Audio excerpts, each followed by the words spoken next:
let's just say all these companies, all of our startups included, will now, when we go public, have to create these disclosures around scope 1, scope 2, scope 3 emissions.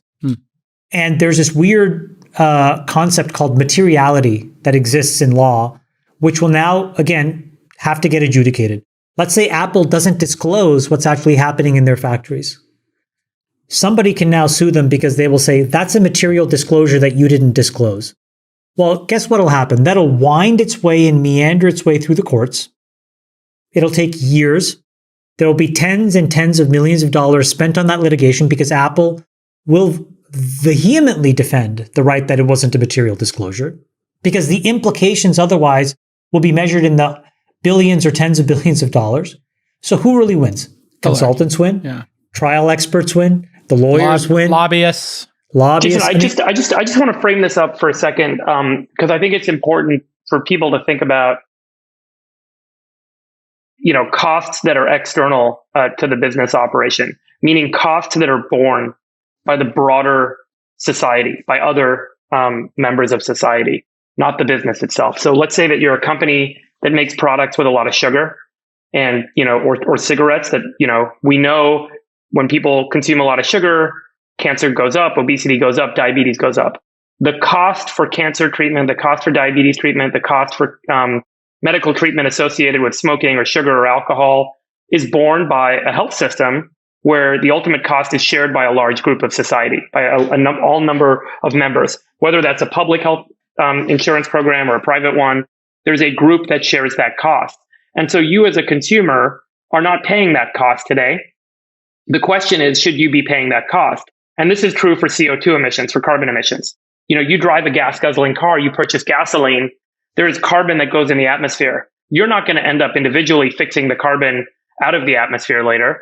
The rest of us are going to have to bear that cost as our homes burn down, as floods cause, houses to wash away, as all the catastrophe that we're all predicting is going to happen starts to happen.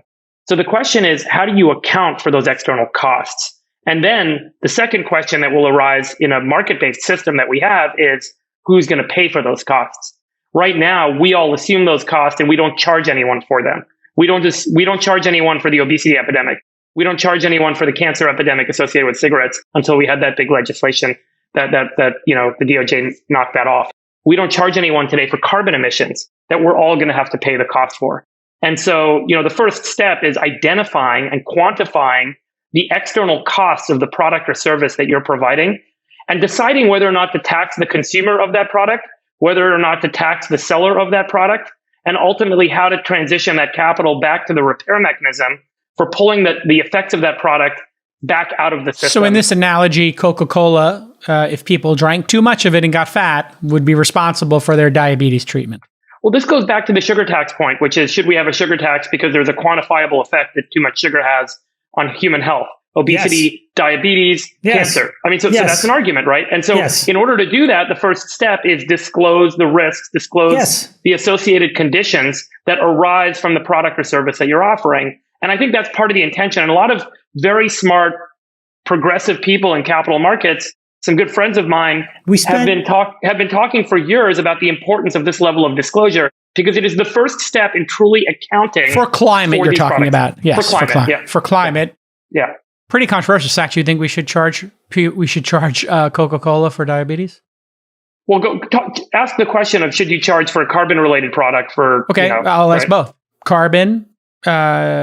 Should corporations be responsible for the downstream carbon from their customers and the upstream inputs? At least disclose it and decide who's ultimately going to have to pay for that. No, the answer to the former is yes. The answer to the latter is, if there's a term, shit in, shit out. Yeah. And garbage in, garbage out. I've spent a lot of time in climate. I know what's measurable and what's not. I've looked at this space a lot. And I just think that there is no credible way to execute on, David, what you're saying you want. All it's going to do is going to create a bunch of money that flows to consultants that create BS nonsensical reports. And is that true in your mind? The downstream implication of that will be lawsuit upon lawsuit that gets adjudicated by the courts on this concept of materiality.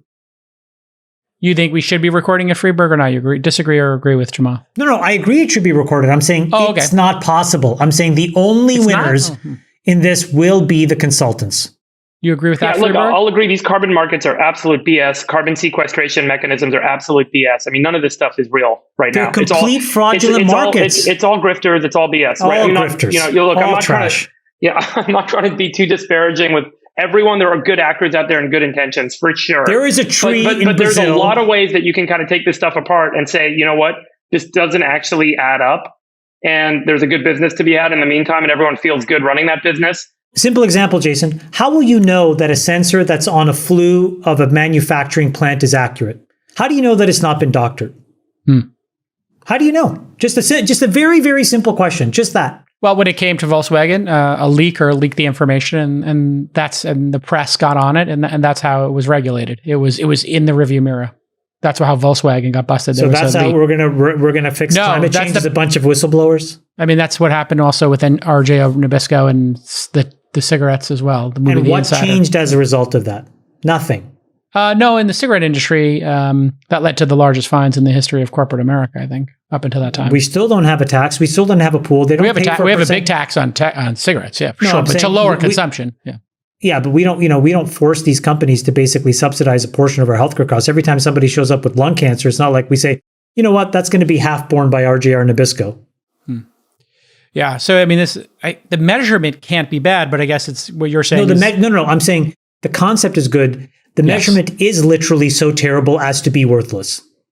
And so, wouldn't there be a bunch of new companies that come up though that then create the auditing trail? So you say, hey, we're going to you have to have one of these companies put the sensors on your factory, and Ernst & Young have to audit it. Yeah. It's a small oddity of again, there's a lot of companies, for example, this is where Silicon Valley, I think, gets a little, caught up in their own nonsense.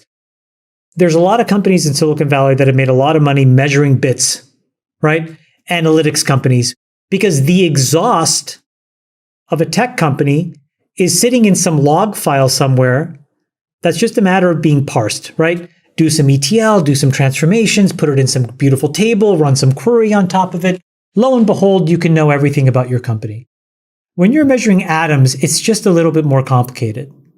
And I think that people underestimate that complexity. So while the desire of this is good, I think the whole point is that, if you draft this language the wrong way, again, I want to be very precise with what I'm saying. What I think it will do, instead of actually causing more conformity and have people emitting less carbon, it'll create a shadow industry of measurement and consulting around this industry while people debate materiality when they get caught. Got it. That is not the point of this. But when you draft laws like this, you have to think about these implications. So is there an easy answer here, or just no easy answers? In terms of if we want companies to be somewhat more knowledgeable and responsible in their carbon emissions? Well, I think that the responsibility ultimately comes from the end consumer, buyer, customer of a product. Because if they have an alternative that offers them those trade-offs, whether it's at a higher price or a lower price or the same price, and they adopt it, then these companies really pay attention, right? Because ultimately, what they really care about is their downstream profitability. Otherwise, I worry that a lot of what's happening in corporate America today is basically some form of greenwashing. So for example, we joke, but it's true. When you look at these carbon offset markets, these indirect offset markets, what are they? A company spews all kinds of gnarly stuff into the environment. They hire a consulting firm. I just want to explain to you how it works today. They hire a consulting firm who uses an Excel spreadsheet to guesstimate how badly they have polluted the environment. Okay, it's a fundamental guess. Then they go to another company that says, well, can you buy me some equal and offsetting amount of credits? And that company then will go and plant some trees or buy some trees, claim the trees exist, measure and impute, again, in a different Excel spreadsheet, how much, carbon capture is happening by those trees. Do we know that those trees aren't getting sold 10 times over to 10 other companies? We don't know that. So my point is that we have a lot of work to do to solve these problems. I would rather see, again, raw capitalism solve this problem. And I think in climate change, the most productive thing we could do is lower the barriers for trapped unproductive capital to get into the hands of really amazing scientists and entrepreneurs who are building things that can measurably remove carbon from the environment. And there's really two easy ways to do it. One is have a test, and the other is on the roads we have a speed limit. So if you are a non-affluent person already, but you want to dabble in this, it's a very simple way to do it, Chamath. I propose have a written test, just like you can have a handgun or a car test, a driving test. And then how about you can deploy 10%? It's so incredible you just said this. You can allow an 18-year-old person to buy an AR, give me the name of the gun, AR-15. And a car and go speeding down the highway. But they're not allowed to invest in GoPuff. Yeah, no. They're not sophisticated. You can shoot the bullets in the air while you're going down the road. What is going on? And there's no path to it. That's the frustrating part. Like in some places, it's hard to get a gun. You got to take a 8-hour test. Other places, you can just buy them on the wherever. You allow 18-year-olds. You can allow an 18-year-old to take psychedelics and marijuana legally, open in a market. Buy a gun. But they are not allowed to buy secondary shares of Stripe.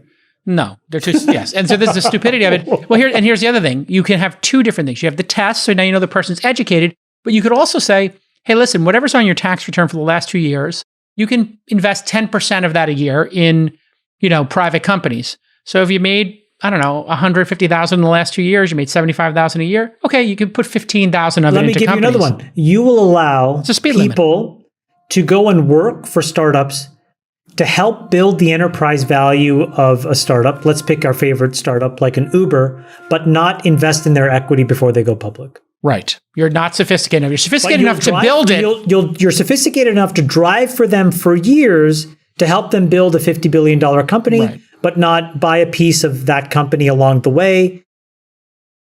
Yeah. That doesn't seem right either. But you could pull over and buy scratch-off tickets and lottery tickets till the cows come home. But you can't buy a scratch-off ticket in a startup. This makes no sense.